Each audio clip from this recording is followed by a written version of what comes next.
કે જો તમે કાયદો જાણતા જ હશો તો તમને કોઈ અદાલત અન્યાય નહીં કરી શકે, કોઈ પોલીસ સ્ટેશનમાં અન્યાય નહીં કરી શકે. સરકાર જે કાંઈ પણ ટેક્સ ઉઘરાવી રહી છે અત્યારે, જી. જે એમનું કોન્ટ્રીબ્યુશન છે, સરકાર ટેક્સ મેળવે છે, હા. એમાંથી 80% ટેક્સ એ કન્ઝ્યુમર ચૂકવે છે, મતલબ કે જી. નાગરિક, અને માત્ર 20% ટેક્સ એ ચૂકવે છે કોર્પોરેટ.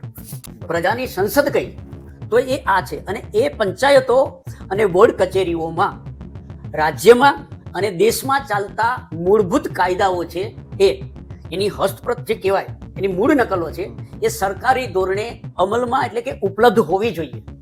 આપણે ધર્મગ્રંથો રાખીએ છીએ, સમાચારના મેગેઝિનો રાખીએ છીએ, ઘણા પુસ્તકો રાખીએ છીએ, પરંતુ પહેલી ભારતના પ્રજાસત્તાક નાગરિકની એ ધર્મ પણ છે અને ફરજ પણ છે કે ભારતનું સંવિધાન એમની પાસે હોવું જ જોઈએ.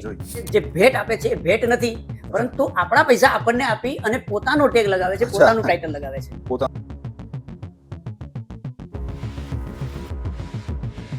આપણે સૌ જોતા જોઈએ છે કે લોકો વાતો કરે છે 56 ઇંચની છાતીની, કે નરેન્દ્ર મોદી સાહેબની છાતી 56 ઇંચની છે. હવે તમે જ વિચારો કે આ છાતીની સામે, 56 ઇંચની છાતીની સામે જેણે ઝીંક ઝીલી હોય, ટક્કર લીધી હોય, એવા વ્યક્તિની છાતી કેવી હોવી જોઈએ? કમસે કમ 100 ઇંચ તો જોઈએ સાહેબ. પણ એવું નથી. હું જે વ્યક્તિને મળ્યો છું કે જેણે નરેન્દ્ર મોદી સામે ઝીંક ઝીલી હોય, એમની સામે કામ કર્યું હોય, અને એમને એવી જગ્યાએ, કાયદાકીય જગ્યાએ પણ સામે પરાસ્ત કર્યા હોય, એવી વ્યક્તિ આપણી સાથે છે. એમ આપણા બાબા સાહેબ આંબેડકર સાહેબે કીધું હતું કે બુદ્ધિને કોઈ પરાજિત નથી કરી શકતું. એ વ્યક્તિ અહીંયા આ વસ્તુને, આ ઉક્તિને સાબિત કરે છે. એટલે ઘણા સમયથી એવી માંગ હતી દર્શકોની કે અમારે પોલિટિકલ નોલેજ જોઈએ છે, અમારે શીખવું છે કે પોલિટિક્સ શું છે, પણ એની સાચી સમજ આપવાવાળી વ્યક્તિ અથવા માહિતી ઇન્ટરનેટ પર અવેલેબલ નથી. અને આવામાં આપણે એક એવા વ્યક્તિને મળી રહ્યા છે અત્યારે આ નોલેજ માટે. એક નવી સિરીઝ ચાલુ કરી રહ્યા છે એમના સહયોગથી, કે જે તમને શીખવાડશે કે પોલિટિક્સને સમજવું કેવી રીતે, શરૂઆત ક્યાંથી કરવી, એક સામાન્ય માણસ માટે પોલિટિકલ જ્ઞાન ક્યાંથી આવશે. અને આ જે વ્યક્તિ છે એ મને ખૂબ આનંદ થાય છે એમને મળતા, કારણ કે તેઓ 35 વર્ષથી જર્નલિઝમના ફિલ્ડમાં છે. સાચું પત્રકારત્વ કોને કહેવાય તે તમને આવી વ્યક્તિઓ પાસેથી મળશે. અને જેમણે પત્રકારત્વની સાથે સાથે લગભગ 7 વખત ચૂંટણી પણ લડી છે. એમાં 6 વખત ધારાસભ્યની ચૂંટણી, 1 વખત સાંસદની ચૂંટણી પણ લડી ચૂક્યા છે. હવે મુદ્દાની વાત એ છે કે તેઓ આ સમગ્ર પત્રકારત્વનું જે અનુભવ એમનો છે 35 વર્ષનો, તેમાં 25 વર્ષથી વધારે સમય તેમણે માત્ર વિધાનસભા અને સચિવાલયને કવર કર્યા છે. આનું કારણ અથવા તો આનું મહત્વ જે કહી શકાય એ છે કે તેઓ ગુજરાતની અને દેશની જે સિસ્ટમ છે, આપણું ગવર્નન્સ છે, જે પ્રમાણે વહીવટ ચાલે છે, તેને સંપૂર્ણપણે ડીપમાં સમજે છે. કાયદા શું છે, ઠરાવો શું હોય છે, પંચાયતી રાજ શું છે, કેવી રીતે વિધાનસભા, રાજ્યસભા, આ બધું જ ગવર્મેન્ટનું જે વિભાગો છે એ કેવી રીતે કામ કરે છે તેને બારીકીથી સમજે છે અને રોજ અભ્યાસ કરે છે, કારણ કે એમને બેસવાનું જ વિધાનસભામાં છે. આવી વ્યક્તિ જ્યારે આપણી સાથે હોય, અને આ વ્યક્તિની એક ખાસ ખાસિયત હું આપને કહી દઉં કે એમણે નરેન્દ્ર મોદી સાહેબ જ્યારે મુખ્યમંત્રી હતા ગુજરાતના, તે સમયે એક ઇમ્પેક્ટ ફીનો કાયદો આવ્યો હતો, જે તમે સૌ જાણો છો, જેમાં ગેરકાયદેસર બાંધકામને કાયદેસર કરવાની વાત હતી. પણ આ જે ઠરાવ બંને પાર્ટીઓ ભેગી થઈને આ કાયદાને પાસ કર્યો હતો, આ કાયદાને આ સાહેબે પોતાના દમ ઉપર રાજ્યપાલ પાસે અપીલ કરીને આ કાયદાને પાછો ઠેરવડાયો હતો, મતલબ કે કેન્સલ કરાવ્યો હતો. એટલે એક વ્યક્તિ જો ધારે, કાયદાની સમજ હોય, કાયદાનું જ્ઞાન હોય, તો સમગ્ર સરકારને પણ, સમગ્ર પોલિટિકલ પાર્ટીઓ કે જે બંને પાર્ટીના બહુમતથી પસાર થયેલા કાયદાને પણ આ એક જ વ્યક્તિએ પાછો ઠેલી દીધો હતો. તો આજે આપણે એવા વ્યક્તિને મળવાનું છે, અને એ સિનિયર જર્નલિસ્ટનું નામ છે રાજભાઈ પ્રજાપતિ સાહેબ. હું આપ સૌને રાજભાઈ પ્રજાપતિ સાહેબને ઇન્ટ્રો કરાવતા ખૂબ આનંદ અનુભવું છું. આપણી સાથે નમસ્કાર સર્વે મિત્રોને મારા હૃદયથી વંદન. જી દીપેનસિંહ. હવે આપણે ખાસ સાહેબને તો મળ્યા છે. હું સ્પેશિયલી એમને મળવા માટે ગાંધીનગર આવ્યો છું. કારણ એ છે કે હું ઈચ્છતો હતો કે આપણા જે દર્શકો છે તે માત્ર સમાચારોને માણે નહીં.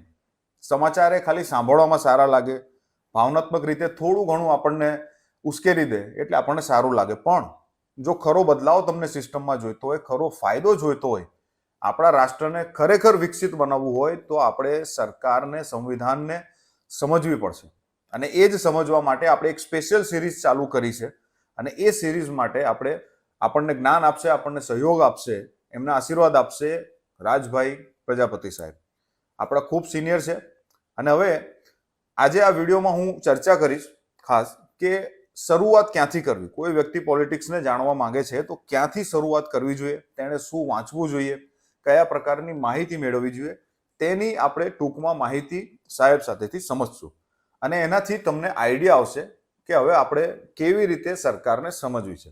અને આ સમગ્ર સિરીઝમાં અનેક વિડીયો આવશે જેમાં તમને બોટમથી લઈને ટોપ સુધીની દરેક માહિતી અમે આપવાની કોશિશ કરીશું. દરેકે દરેક વિભાગ, દરેકે દરેક કાનૂન, જેથી એના નોલેજના દ્વારા તમે તમારા અધિકાર સરકાર પાસેથી લડીને લઈ શકશો.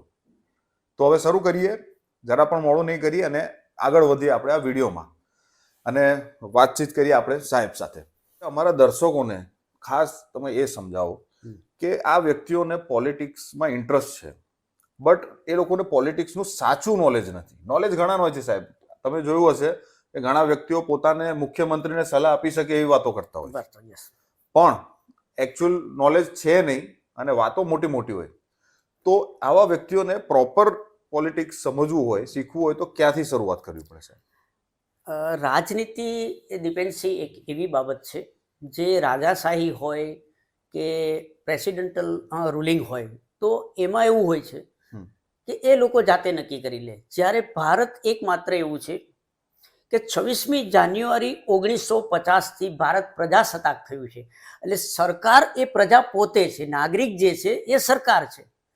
બીજું જે નાગરિકો એટલે કે પ્રજા જે મતદાન કરી અને પ્રતિનિધિ મૂકે છે એ જાહેર સેવકો છે.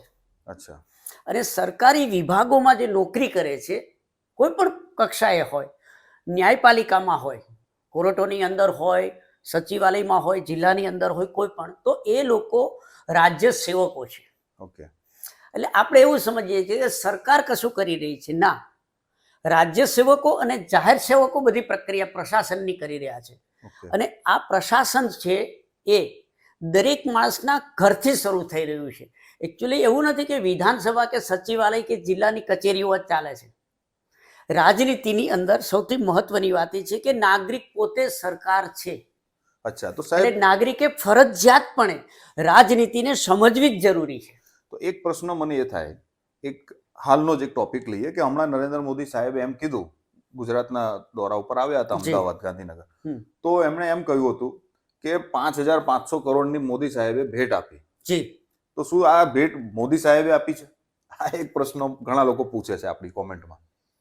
હું મિત્રોને સ્પષ્ટ કહી દઉં કે આ એક સાયકોલોજીકલી અને રાજકીય હુમર જે સાયકોલોજીકલી ચલાવે છે કે ભેટ આપીને આશીર્વાદ આપ્યા અને પછી એના પાછળ આભાર માનવાના અને આવા જ. એકચ્યુઅલી વાસ્તવિકતા એ છે કે દેશની અંદર જે લોકો પ્રજા કરવેરા ભરે છે, ટેક્સ ભરે છે, જીએસટી ને, રોડ ટેક્સ ને, પાણીનો ટેક્સ ને, ઘર વેરો અને એવા ગુમાસ્તા ધારાનો, અને લગભગ આપણે ત્યાં અત્યારે નાના મોટા થઈને 32 થી 38 ટેક્સ રેગ્યુલરલી આપણે ઇનડાયરેક્ટલી ભરીએ છીએ. એ પૈસા સરકારની તિજોરીમાં આવે છે અને એ જ પૈસાને આ લોકો વાપરે છે અને પોતાનું નામ આપે છે. એકચ્યુઅલી એ કોઈ રાજકીય પક્ષના કે કોઈ મંત્રીના ઘરના એવા કોઈના પણ નથી, પ્રજાના પોતાના પૈસા છે. એટલે એ લોકો આજે રાજકીય પક્ષો એવું, પ્રજા એવું સમજે છે કે જો આ સરકાર આવીને તો એમણે આટલું બધું કર્યું. ના, એણે કર્યું નથી. ગુજરાતની આપણે વિકાસની યાત્રા કરીએ તો વિકાસ એવી રીતે થયો છે કે આપણો ટેક્સ છે ને ઘણો બધો થઈ ગયો. માત્ર 1995ની અંદર જે 4% ટેક્સ હતો એ અત્યારે 28% પહોંચ્યો છે. એટલે ટેક્સની ગણતરી આપણે જે કરીએ છીએ એ લોકોને સ્પષ્ટ રીતે સમજાણી નથી અથવા તો લોકો સમજવા માંગતા નથી. તો થાય છે એવું કે જે ભેટ આપે છે એ ભેટ નથી, પરંતુ આપણા પૈસા આપણને આપી અને પોતાનો ટેગ લગાવે છે, પોતાનું ટાઇટલ લગાવે છે. પોતાનું ટાઇટલ લગાવી દે છે. રાઈટ. તો હવે આપણે થોડુંક મુદ્દા ઉપર પાછા આવીએ કે પોલિટિક્સને સમજવા માટે સામાન્ય નાગરિકે ક્યાંથી શરૂઆત કરવી? સાહેબ, જો ભારત પ્રજાસત્તાક છે જ અને નાગરિકની પહેલી ફરજ એ છે કે નાગરિકને પ્રજાસત્તાક સત્તા આપે છે કોણ? તો ભારતનું સંવિધાન આપે છે. સંવિધાન આપે. અને ભારતના સંવિધાનમાં બધા અનુચ્છેદો છે, કલમો નથી, અનુચ્છેદ, ઓકે. જે રદ કરવા માટે આખી લોકશાહીની પ્રક્રિયા, સંસદને ચલાવવી પડે છે અને ઘણું બધું કરવું પડે. કલમ હોય તો 5 જણા બી ભેગા થઈને કરી શકે. તો એમાં ભાગ 2, ભાગ 3 અને ભાગ 4, સંવિધાનના ભાગ 2, ભાગ 3 અને ભાગ 4, આ સંવિધાનના 3 ભાગની અંદર નાગરિકની ફરજો અને નાગરિકના અધિકારો છે એનું સ્પષ્ટતા કરી છે. એટલે એક એક શબ્દ મતદાન કરવા જ્યારે જાય છે, 18 વર્ષે મતદાનની જે પેલી મળે છે એને, તો જ્યારે મતદાન કરવા જાય એ પેલા દરેક નાગરિકે ફરજિયાત સંવિધાનના ભાગ 2, 3 અને 4 અચૂકપણે સમજી લેવા જોઈએ, વાંચી લેવા જોઈએ. અને એક વાત એ છે દીપેનસિંહ, ભારતમાં કરોડો રૂપિયાના કરવેરા ઉઘરાવાય છે, કરોડો રૂપિયા વપરાય પણ છે.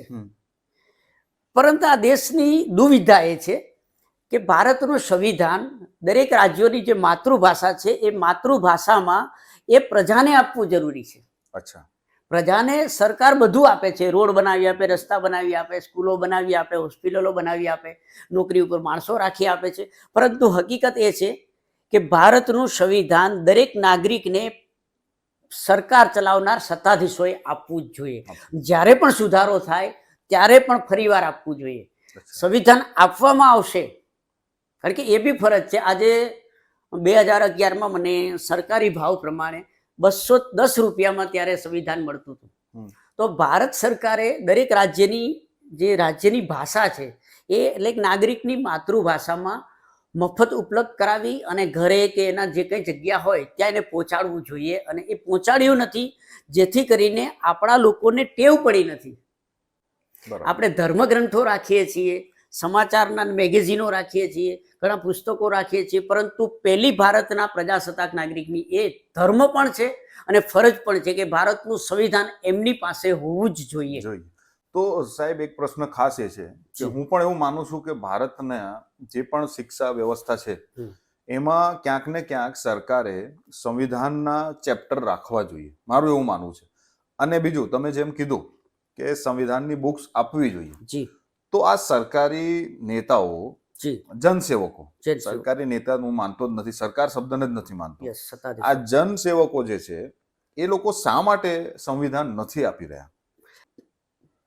શિક્ષણ પદ્ધતિ જે છે એ પ્રજાસત્તાક રાજ્ય વ્યવસ્થામાં આપણો જે રાજ્ય સંઘ છે એમાં શિક્ષણ વ્યવસ્થા હાલમાં 35-40 વર્ષમાં બદલી અને સરમુખત્યારશાહી ટાઈપની અમલમાં લાવ્યા છે. એકચ્યુઅલી મૂળભૂત જે બુનિયાદી શિક્ષણ કહેવાય એમાં પ્રાથમિક શાળાથી નાગરિક શાસ્ત્ર આવતું હતું. નાગરિક શાસ્ત્ર અને સમાજશાસ્ત્ર એ ગણિત, અંગ્રેજી જેવા વિષયો, વિજ્ઞાનના વિષયો કરતાં પણ પહેલો વિષય નાગરિક શાસ્ત્ર અને સમાજશાસ્ત્ર હતું. અને એ લગભગ અત્યારે આપણે જે કહીએ છીએ કે અમુક બાબતો જે PhDમાં લોકો ભણે છે એ ત્યારે પ્રાથમિક શિક્ષણમાં આપવામાં આવતી હતી. શિક્ષણની અંદર ત્યારે PT હતું, એટલે એનો મતલબ એવો કે બાળપણથી જ વ્યાયામ ફરજિયાત હતો, બાળપણથી જ સમૂહ પ્રાર્થના ફરજિયાત હતી, બાળપણથી જ રમત ગમત જે હતી એ પણ ફરજિયાત હતી, બાળપણથી જ ગુરુ સન્માન અને વડીલોનું સન્માન અને સંસ્કાર એ બુનિયાદી શિક્ષણમાં ફરજિયાત હતું, જે હવે નથી. એનું એકમાત્ર કારણ એ છે કે આપણે છેલ્લા 30-35 વર્ષમાં ચૂંટણીનો જે કાયદો છે, લોક પ્રતિનિધિત્વ ધારામાં સમયે સમયે જે પાયાનો સુધારો કરવો જોઈએ એ પાયાનો સુધારો ના કર્યો.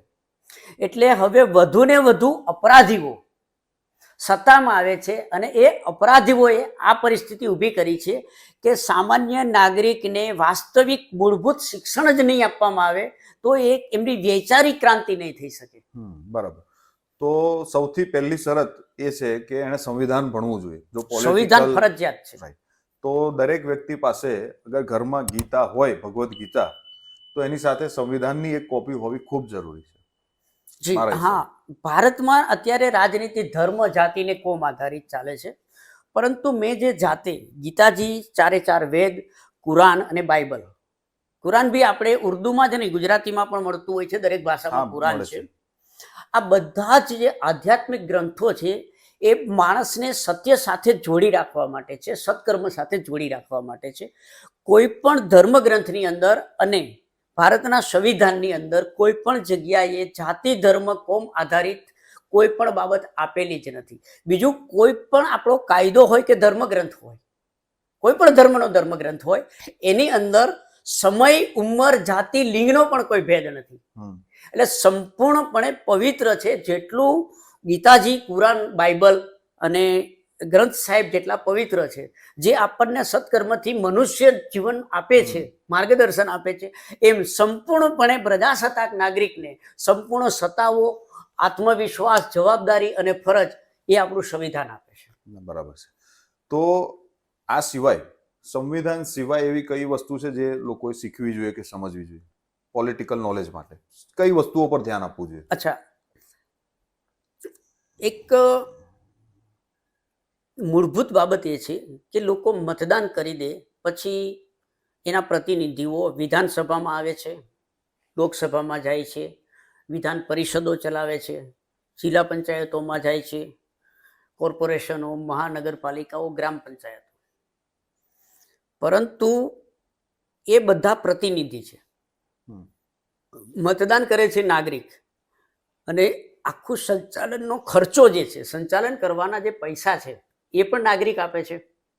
એટલે જે વિષયો વિધાનસભાના વિષયો હોય, લોકસભાના વિષયો હોય, જિલ્લા પંચાયતના હોય, નગરપાલિકા કોર્પોરેશનના હોય, તો એને સંલગ્ન જે મૂળ એકમ, સમગ્ર દેશની વ્યવસ્થાનું મૂળ એકમ પંચાયત અને નગરપાલિકા એટલે જે શહેરી વિસ્તારો છે એમાં વોર્ડ, એટલે વોર્ડ કચેરીઓ અને પંચાયતો એ જ આપણા મુખ્ય સચિવાલયો. પ્રજાનું સચિવાલય કયું, પ્રજાની સંસદ કઈ, તો એ આ છે. અને એ પંચાયતો અને વોર્ડ કચેરીઓમાં રાજ્યમાં અને દેશમાં ચાલતા મૂળભૂત કાયદાઓ છે એ એની હસ્તપ્રત જે કહેવાય, એની મૂળ નકલો છે, એ સરકારી ધોરણે અમલમાં એટલે કે ઉપલબ્ધ હોવી જોઈએ.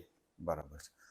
તો ચલો એકવાર કોઈ વ્યક્તિએ, નાગરિકે, હું તો કહું 10% નાગરિક પણ જાગૃત થઈ ગયા અને એમણે આ રીતે સમજવાનું ચાલુ કર્યું, તો જો વ્યક્તિ પોલિટિકલ નોલેજ લે છે, પોતાના અધિકારો, સંવિધાનને જાણે છે, તો એનાથી એને બેનિફિટ શું થાય છે, શું ફાયદો થશે?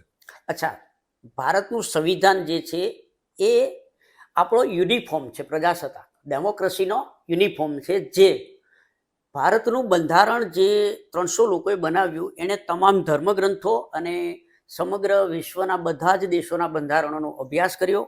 આપણી માનસિકતાઓ, આપણા રિવાજો, પરંપરાઓ, આપણી વર્ણ વ્યવસ્થાઓ, આ બધાનો અભ્યાસ કરીને તત્વચિંતકો જે કહેવાય, કાયદાના જ નહીં, સમગ્ર સંસારની પારિવારિક સામાજિક વ્યવસ્થાના જે તત્વચિંતકો હતા, એમણે પછી દેશ વિદેશમાં ભણેલા બધા, આંબેડકર હોય કે ગાંધીજી હોય કે સરદાર પટેલ હોય, તો આ બધા એકદમ બેરિસ્ટર, ઇન્ટરનેશનલ એડવોકેટો હતા. તો એમણે તમામ પરિસ્થિતિઓને આધીન, ધર્મની પરિસ્થિતિ, સામાજિક પરિસ્થિતિ, રાજ્ય વ્યવસ્થાની એટલે પ્રશાસનની પરિસ્થિતિ, અને સૌથી મોટી વાત એ છે કે જે લોકો કશું નથી જાણતા એને રક્ષણ આપી શકે એ પરિસ્થિતિને ધ્યાનમાં રાખીને સંવિધાન બનાવ્યું. અને એ સંવિધાનના યુનિફોર્મમાં એની નીચે એક વિષયો માટે શિક્ષણ હોય, નાણાં વિભાગ હોય, માર્ગ મકાન વિભાગ હોય, આરોગ્ય વિભાગ હોય, મહિલાઓ હોય, બાળકો હોય, તો સંવિધાનની જુદી જુદી જેટલા અનુચ્છેદો છે એની ડાળીઓ તરીકે એની અમલવારી કરવા માટે થઈ અને અધિનિયમો બનાવ્યા છે. દેશમાં અને રાજ્યોમાં પુષ્કળ અધિનિયમો છે, અને અધિનિયમોના આધારે સમગ્ર પ્રશાસન ચાલે છે. એટલે હવે તમારો જે મેઇન પ્રશ્ન છે કે એનું હાર્દ એ છે કે લોકોને ફાયદો શું થાય. હવે આજે એક માણસ, આજની જે કરવેરો છે, જીએસટી ને ઇન્કમ ટેક્સ ને બધું ગણો તમે, તો આજે જે એક માણસ સવારે આખા દિવસમાં જેટલા રૂપિયા ખર્ચે છે, એટલે કે 100 રૂપિયા ખર્ચો તમે, ત્યારે સરેરાશ 18 રૂપિયા સરકારમાં જાય છે, કરવેરો સરકારમાં ભરાઈ જાય છે. હમણાં સાહેબ મેં એક ડેટા આવ્યો છે મારી પાસે, એક બહુ જૂનું પત્રકારત્વ હાઉસ છે, એમણે એક ડેટા આપ્યો. એમાં એમણે સ્પષ્ટ કર્યું એ ડેટાના આધારે કે સરકાર જે કાંઈ પણ ટેક્સ ઉઘરાવી રહી છે અત્યારે, જી. જે એમનું કોન્ટ્રીબ્યુશન છે, સરકાર ટેક્સ મેળવે છે, હા. એમાંથી 80% ટેક્સ હમ. એ કન્ઝ્યુમર ચૂકવે છે, મતલબ જી. કે નાગરિક, અને માત્ર 20% ટેક્સ એ ચૂકવે છે કોર્પોરેટ. બીજું સાહેબ, ખાસ વસ્તુ તમને પણ જણાવી દો, દર્શકો માટે આ બહુ જાણવાની વસ્તુ છે. 2014 પહેલા કોર્પોરેટ સેક્ટર જે ટેક્સ ચૂકવતું હતું તે હતું 30% થી ઉપર, જે આજે ઘટીને 20% આવી ગયું, અને નાગરિકો જે ટેક્સ ચૂકવતા હતા સરકારને તેનું મૂલ્ય હતું લગભગ 60%ની આસપાસ, 60-62%, જે આજે વધીને 80% પર પહોંચી ગયું છે. તો આ એક વસ્તુ જરૂરી છે ને કે પબ્લિકને ખબર જ નથી. ભારતની પ્રજા જે છે એ બાલ્યાવસ્થાથી, પારણું જે કહેવાય, પારણાથી ધર્મની અંદર બંધાયેલું છે.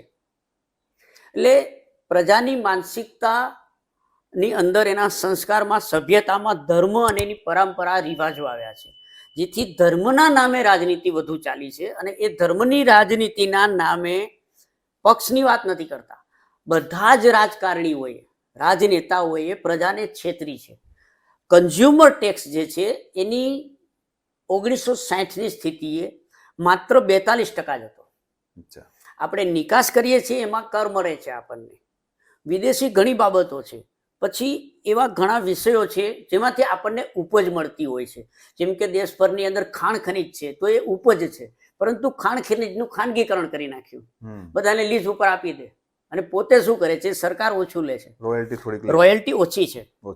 તો આવી રીતે આપણી પાસે ઉત્પાદકતા જે છે એની ઉપર જે કર હોવો જોઈએ, એને બદલે કરને ધીમે ધીમે કરી અને છેલ્લા 40 વર્ષમાં વપરાશ ઉપર આપ્યો છે, ઉત્પાદકતા ઉપર નથી આપ્યો. એનું કારણ એ છે કે તમે બજારમાં જશો તો માનો કે એક શૂઝની દુકાનમાં જશો તો હજારોની સંખ્યામાં, હજારોની ડિઝાઇનમાં શૂઝ બનેલા પડ્યા હશે, પણ આખા દિવસમાં એમાં 5 પેરનું પણ વેચાણ થતું નથી.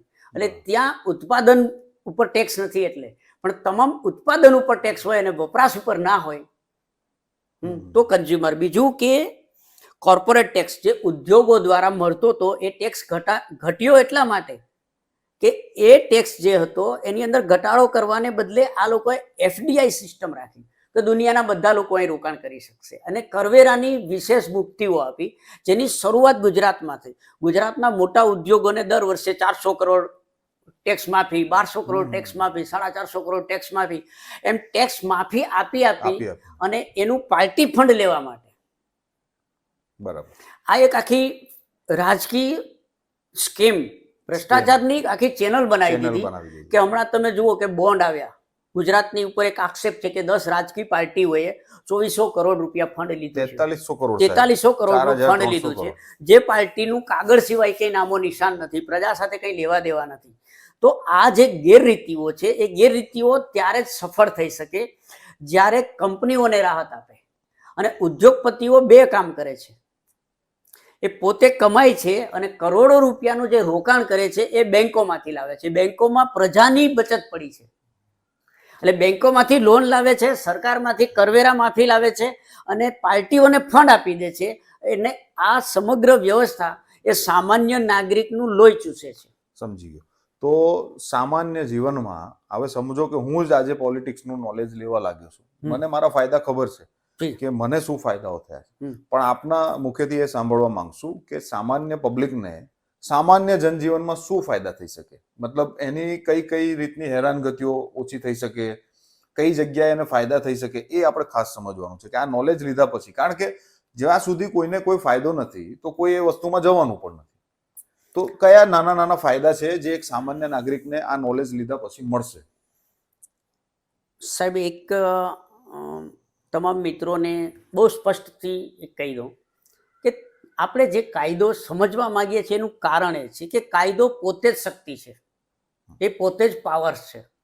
આજે ભારતનું બંધારણ છે, એ સિવાય અધિનિયમો છે બધા, બેર એક્ટ જેને કહેવાય, મેજર એક્ટ જે છે એ. એટલે આજે તમે જુઓ કે પોલીસમાં આપણે એમ કહીએ કે પોલીસ ભ્રષ્ટાચાર કરે છે ને પોલીસ છે એ ગુનેગારોને સહકાર આપે છે કે તરફેણ કરે છે કે અહીંયા લાંચ લે છે ને આ બધું, પણ એ પોલીસ નથી કરતી, એ વ્યવસ્થા કરે છે. વ્યવસ્થા એવી બનાવેલી છે વ્યવસ્થા છે એટલે વ્યવસ્થામાં જ ચાલે છે, એને મોકો મળી જાય છે, વ્યવસ્થામાં ચાલે છે. હવે સામાન્ય નાગરિક એવું માને છે કે એને ફાયદો શું થાય, શા માટે ફાયદો થાય? તો સાહેબ હમણાં તાજેતરમાં જ 2023માં આપણે લોકોએ જે ભારત સરકારે આપણા આઈપીસી ને સીઆરપીસી ને એવિડન્સ એક્ટમાં સુધારો કર્યો. સુધારો એટલે કે અમુક સુધારો કર્યો અને બાકી કલમોના ક્રમ બદલી નાખ્યા અને મહિલાઓ માટે ને સાયબર માટે ને ઇન્ટરનેશનલ માટે ને જે અત્યારે ટેકનોલોજી છે, ટેકનોલોજી આધારિત અમુક કલમોનો ઉમેરો કરી દીધો. હવે હું અત્યારે આપણા મિત્રોને બહુ સ્પષ્ટ રીતે જણાવીશ અને એ આપણે આયોજનપૂર્વક અમે સાથે જ આ નક્કી કર્યું હતું કે કંઈક ક્રાંતિ માટે શું કરવું. તો આજે ગુજરાતી ભાષામાં ભારતીય નાગરિક સુરક્ષા સંહિતા, પછી આપણો આઈપીસી એટલે કે ભારતીય ન્યાય સંહિતા અને ભારતીય સાંખ્ય અધિનિયમ, આ 3 બુકની અંદર જાહેર પ્રશાસન આવે છે. તમામ પ્રકારની જે પ્રવૃત્તિ માણસ કરી રહ્યો છે જીવનમાં એની બધી જ કલમો, આમાં કેવા કેવા પુરાવાઓ હોય કે પુરાવા ગણાય, કોર્ટે કેમ કામ કરવાનું, અદાલતો બી કામ આમાંથી જ કરે છે, આની બહાર જઈને કરતા નથી. પોલીસ બી આ જ કાયદાઓનો ઉપયોગ કરે છે. હવે સાહેબ આપણે રોજનું 1 લીટર લેખે તમે ગણો તો મહિને 30 લીટર પેટ્રોલ બાળીએ છીએ, કેટલા બધા ખર્ચા કરીએ છીએ. આ બધી જ બુકો અત્યારે બજારમાં 1500 રૂપિયામાં મળે છે. 1500 રૂપિયામાં આપણા ઘરનો ખર્ચો મહિને 30-40 હજાર હોય, કોઈનો 15,000 હોય. પણ સાહેબ જીવનમાં એક વખત કાયદાના પુસ્તકો ઘરે લાવવા જ જોઈએ. પગમાં પહેરવા કદાચ બૂટ ચપ્પલ પગરખા નહીં હોય તો ચાલશે, પરંતુ ભારતના નાગરિક તરીકે આ 3 પુસ્તકો તો હોવા જ જોઈએ. અને ભારતનું સંવિધાન ભલે દેશમાં અપરાધિક રાજનીતિ છે એટલે નહીં આપે, પણ આપણે આપણા પૈસે 200-500 ખર્ચીને પણ સંવિધાન લાવવું જ જોઈએ. અને આ શા માટે કે જો તમે કાયદો જાણતા જ હશો તો તમને કોઈ અદાલત અન્યાય નહીં કરી શકે, કોઈ પોલીસ સ્ટેશનમાં અન્યાય નહીં કરી શકે. જે કામ તમારે છે એના કાયદાઓ બજારમાં ઉપલબ્ધ છે. 5 રૂપિયા 25 રૂપિયા ખર્ચીને લઈ શકાય છે. આપણે વધારાના શોખ માટે જે પૈસા વાપરીએ છીએ એના બદલે આજે તમારે પંચાયતનું કામ હોય તો પંચાયત અધિનિયમ મળે છે, નગરપાલિકાનું કામ હોય તો નગરપાલિકાના જે 2-3 કાયદાઓ છે એ મળે છે, કોર્પોરેશનમાં બીપીએમસી એક્ટ એટલે હવે જીપીએમસી એક્ટ છે તો એ બુક્સ મળે છે. એટલે કમિશનરે શું કામ કરવાનું છે, કલેક્ટરે શું કરવાનું છે એ મળે છે. બીજું કે સમગ્ર જે પ્રક્રિયાઓ ચાલે છે આજે સરકારમાં તમે જુઓ તો એક બજારમાં છે ને ક્રિમિનલ મેન્યુઅલ્સ, આખું જે તપાસો કરવી ને એ બધા માટે થઈ અને એક પોલીસ ડાયરી, આવી બધી બાબતો આપણને મળે છે. હવે આ બધા પુસ્તકોની કોઈ કિંમત નથી એમ કહો તો ચાલે. 800,000 રૂપિયા છે અને 800,000 રૂપિયા આપણે અત્યારે રાત્રે ફરવા જઈએ છીએ તો લોકો વાપરીને આવતા રહે છે. અને બીજું કે સમગ્ર દેશની અંદર વારસાઈ ને દીવાની દાવાઓ ને મિલકતોના દાવાઓ ને બીજી ઘણી બાબતો ચાલે છે. તો આખી અદાલતો જે છે એ દીવાનીની કાર્ય સંહિતા છે કે એમણે કામ કેવી રીતે કરવું. કારણ કે જજ બધા કઈ 500-700 વર્ષની ઉંમરના ના હોય કે કાંઈ બી બેઠા રહે, જજો બદલતા જ રહેવાના છે, કાયદો એનો જ છે. એટલે આવા 5-10 પુસ્તકો જે છે એ હકીકતે તમને પોતાને સત્તા આપે છે. એક બહુ મહત્વની વાત છે કે કાયદો તમને સત્તાધીશ બનાવી દે છે. સાચી વાત. સામે રાજ્ય સેવકો બેઠા છે, તમારી સામે કલેક્ટર છે એ રાજ્ય સેવક છે. તમે રિસ્પેક્ટલી એક એને એના પદનું સન્માન રાખીને એમને કાયદા પ્રમાણે જ જો તમે રજૂઆત કરશો તો એ વ્યક્તિ ઇનકાર નહીં કરી શકે. આ બહુ સાચી વાત છે. ખાસ આપણે આ બધી જ વસ્તુ જ્યારે જો તમારે આ દરેક પુસ્તકો, આ મોટા મોટા ચોપડા ભલે તમે ન વાંચો, પણ આ બધાનું જે એસેન્સ છે એ અમારી ચેનલથી અમે પ્રયત્ન કરશું તમારા સુધી પહોંચાડવાનું ને એવા કાયદા કાનૂન ટૂંકમાં તમને સમજાવશું જે તમને રોજિંદા જીવનમાં જરૂરત પડશે. અને એ દરેક વસ્તુ તમે શીખ્યા પછી કોઈ પણ સરકારી વિભાગમાં, કોઈ પણ પોલીસ ડિપાર્ટમેન્ટમાં, કોઈ પણ રેવન્યુ ડિપાર્ટમેન્ટ જે તમને રોજ નડે છે, રોજ તમને ક્યાંક ને ક્યાંક ટચ થાય છે, આ દરેક વસ્તુથી તમે અવગત હશો તો તમે ક્યારેય છેતરાશો નહીં, તમારી સાથે કોઈ અન્યાય નહીં કરે. અને તમે જ્યારે એક નોલેજ લઈને કોઈ ઓફિસમાં જાઓ છો સરકારી અધિકારી પાસે તો તમારું એક કોન્ફિડન્સ લેવલ અલગ હોય છે અને તમને કોઈ છેતરી નહીં શકે, કારણ કે એ સમજી જશે કે સામેવાળી વ્યક્તિ પાસે નોલેજ છે, એને હું છેતરી નહીં શકું, એટલે એને તમારું કામ કરવું જ પડશે. તો આ વિડીયોનો આપણો મેઇન ઉદ્દેશ્ય હતો કે સામાન્ય જીવનમાં શું શીખવું અને કેવી રીતે શીખવું. તમારે આ બધા ચોપડા ના વાંચવા હોય તો કોઈ ચિંતા નથી. આપણે સાહેબના સહયોગથી અહીંયા આખી સિરીઝ ચલાવશું, જેમાં દરેક તમારા જીવનને લગતા વિષયના નાના નાના મુદ્દા ઉપર આપણે આ વિડીયો બનાવવાના છે. એટલે ચેનલને ખાસ સબસ્ક્રાઇબ કરી લેજો, અન્ય લોકો સુધી પહોંચાડજો, જેથી લોકો પણ, જેટલા લોકો આપણા દેશના નાગરિકો આ વસ્તુ શીખશે, સમજશે, એટલો જ દેશ ઝડપથી વિકાસ થશે. નહીં તો માત્ર ને માત્ર નેતાઓના ભરોસે ઘેટા બકરાની જેમ આજીવન તમારે ચાલવું પડશે. અચ્છા, દીપેનસિંહજીએ જે વાત કરી છે કે અમે લોકો પ્રયત્ન કરીએ છીએ, એકચ્યુઅલી વાસ્તવિકતા એ છે કે હું આજે 35 વર્ષથી પત્રકાર છું. નામદાર હાઈકોર્ટ હોય, નાની મોટી કોર્ટ હોય, સચિવાલય હોય, મંત્રીમંડળ હોય, વિધાનસભા હોય, પણ જ્યારે મેં મારી જાતને પત્રકાર તરીકે ઘરના ઉંબરાથી બહાર મૂકી છે, હું રસ્તા ઉપર આવ્યો છું, જ્યારે મને પોતાને એવી સમજ છે કે સંવિધાન મને શું આપે છે અને સંવિધાન મને શું ફરજ આપે છે. કારણ કે અમે પત્રકાર બનતા પહેલા અમે વકીલ ન હોઈએ, ડૉક્ટર નથી હોતા, એન્જિનિયર નથી હોતા, પણ જે વિષય અમારી સામે આવે છે એ પત્રકારનો ધર્મ છે. આજે જે મતદાનથી તમે પ્રજા જે નેતાઓને ચૂંટે છે એ રાજ્ય સેવક છે. બીજી બાબત એ છે કે સરકારી નોકરી કરે છે, પગાર લે છે, એ રાજ્ય સેવક છે, પેલા જાહેર સેવક છે. આ બધા પ્રજાના પૈસાનો પગાર લે છે. જ્યારે પત્રકાર એક એવો છે કે જે સંવિધાનથી એ આ પ્રજાસત્તાક પ્રહરી છે. એટલે પત્રકારનો ધર્મ છે કે એમણે નાગરિકો સુધી માત્ર સત્ય, વાસ્તવિકતા, વ્યવહારિક બાબતોને પૂરી પાડવી. પત્રકારોનું કામ એ નથી કે ક્યાં ગુનો બન્યો છે ને ક્યાં દારૂ વેચાય છે ને ક્યાં જુગાર રમાય છે ને, જેને કહેવાય કે બિફોર જ્યુડિશિયલ પ્રિડિક્શન કરવાની સત્તા પત્રકારોને નથી, અખબારોને નથી. આપણે બીજા વિષયમાં આ લેશું, આપણે આ ચર્ચા ખાસ કરીશું કે પત્રકારિત્વ એ સમજવું જોશે. અને પત્રકારનો પ્રજાસત્તાક રાષ્ટ્રમાં, રાષ્ટ્ર ગમે ત્યાં હોય, પત્રકારનો ધર્મ છે કે જાહેર સેવકો, રાજ્ય સેવકો કે અન્ય કોઈ પણ કશું કરે છે તો એ સેવકો છે, પરંતુ પત્રકાર એ સેવક નથી, એ પ્રજાનો સીધો પ્રતિનિધિ છે. પ્રજાને એ વાંચે છે, પ્રજા પાસેથી લાવે છે અને પ્રજાને આપે છે. ખરો ચોકીદાર જ એ છે, એમ કહેવા જાવ. પ્રજાસત્તાક ખરો ચોકીદાર એ છે. સમાજનો, ધર્મનો, પ્રશાસનનો, રાજનીતિનો એનો સાચો પ્રહરી છે. એક ચોકીદાર છે એ પત્રકાર છે. અને પત્રકાર હંમેશા સાધુ હોવો જરૂરી છે. પત્રકાર સાધુ હોવો જરૂરી છે.